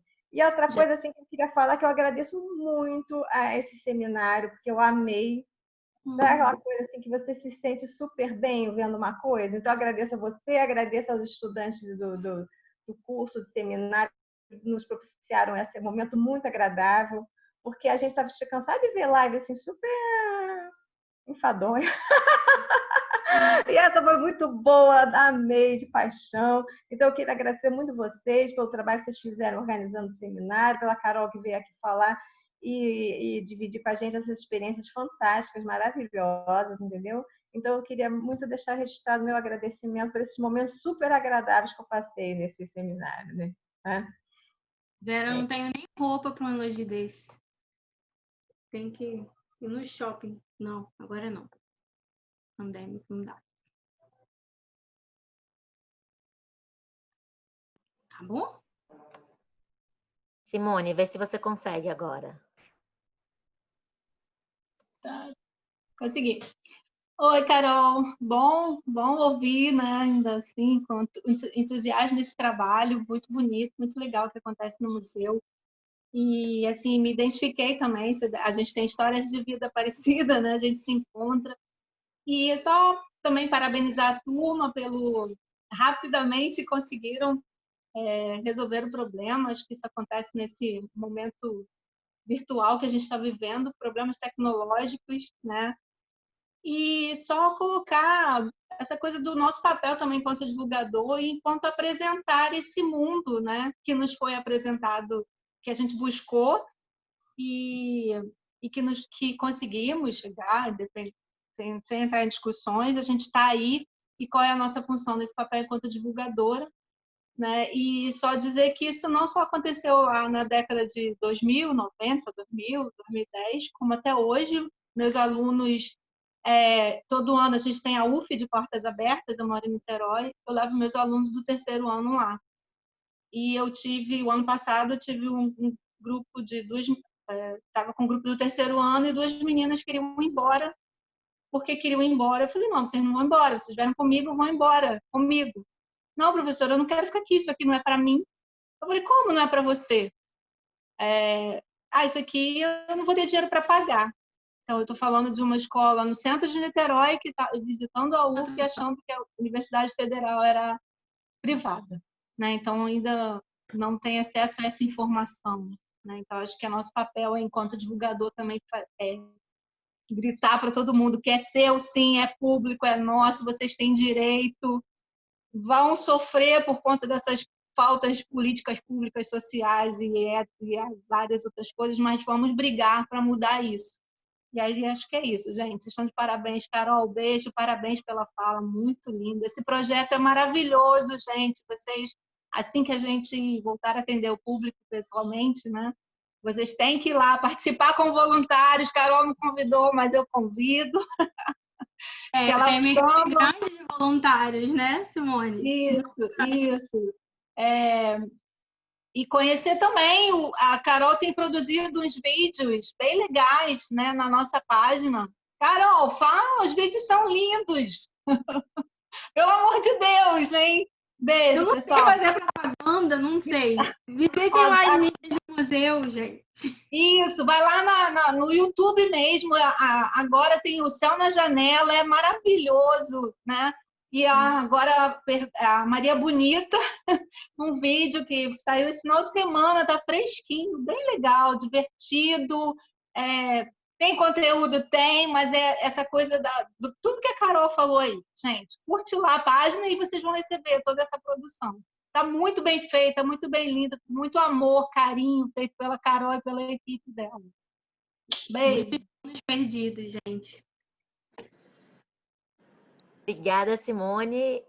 Eu não sei se alguns professores querem falar alguma coisa, acabou que a gente não abriu muito espaço para eles, né? Porque a gente sempre brinca que a nossa turma fala demais, então a gente sempre domina as discussões, a gente não cala a boca nunca. Então, se você acha que você fala muito, Carol, você está no lugar certo, porque a turma inteira é assim. Então, eu não sei se algum professor quer falar alguma coisa. Quero falar também. A Carol, eu li o trabalho da Carol de final desse curso que vocês estão fazendo. E vou dizer para vocês que foi um dos trabalhos mais espetaculares que eu já vi na vida. Então, eu só tenho a dizer que é um prazer e uma... Gabriela, né? Desculpa, eu falei que Carol não, da Gabi. Mas você está certíssima, é um dos trabalhos mais maravilhosos que eu já li na minha vida também. É incrível como ele elucida, trabalhando com gregos dos mais antigos do mundo, que ninguém nem conhecia, a Carolina conhece intimamente. Então, vale a pena vocês lerem. Enfim, só quero dizer isso para dizer o valor que essa moça tem e a felicidade de eu encontrá-la trabalhando ainda na divulgação científica, o que é sempre um medo da gente. A gente forma as pessoas e as pessoas acabam não conseguindo trabalhar na área. Então, é muito bom ver. Muito parabéns para vocês que trouxeram ela, e eu acho que é um trabalho importante para vocês de realizarem uma prática. É muito bom. A gente introduziu isso lá pelos 2015, não lembro muito bem, e a gente percebeu o quanto isso era importante, que vocês dessem o colorido de vocês, né? Você vê que a gente... Como a Gabriela falou, a gente, isso não acho não vou nem nos criticar, a gente dá um tom que a gente conhece, né? Nós fazemos o nosso melhor, mas a gente sempre fica localizado na medida que a gente também tem nossas limitações epistemológicas. Então, é muito importante que a gente abra mesmo, e isso vale para vocês também. Abram seus corações também para os outros, para as autoridades que se lhes mostrarão ao longo da vida. Então é isso. Parabéns, muito obrigado também. E a gente, esse ano esquisitíssimo que a gente está vivendo, não vamos nos entregar. Vamos até o fim. Vai ter que derrubar na área pênalti. Então, um beijo a todos e até as próximas atividades aí, que eu acho que não sei se teremos muitas que eu vou ver vocês. Agora eu só vou ver a Margarete daqui para frente. Beijo. Marcos, muito obrigada pelas palavras gentis. Obrigada demais. Nem consigo reagir nem a esse elogio. Nem precisa. Eu que sou teu fã. Você fica quieto. Carol, depois dá uma olhadinha no chat, que tá cheio de elogios para você e para a equipe inteira do Museu de Ciência e Vida. Obrigada. Só uma correção, assim.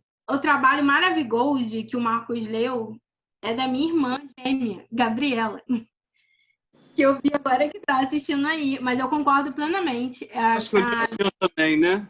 Eu li o seu também. Não, eu não fiz especialização, eu pensei até em fazer, mas eu ainda não fiz. Não sei se você já leu alguma coisa. Mas... Então foi da sua irmã, foi. Foi, mas eu concordo plenamente que é maravilhoso. Não é porque é minha irmã, entendeu? Vocês já perceberam que eu não coisa, não. Mas a Gabriela faz um trabalho muito, muito necessário também, de reflexão na epistemologia da ciência. A gente se bate em várias áreas, né? Desde a astrofísica até aqui. Mas eu também super aconselho vocês a lerem ela. Carolina, então falei um monte de besteira, mas isso tudo vale para você, porque eu também te conheci o seu trabalho.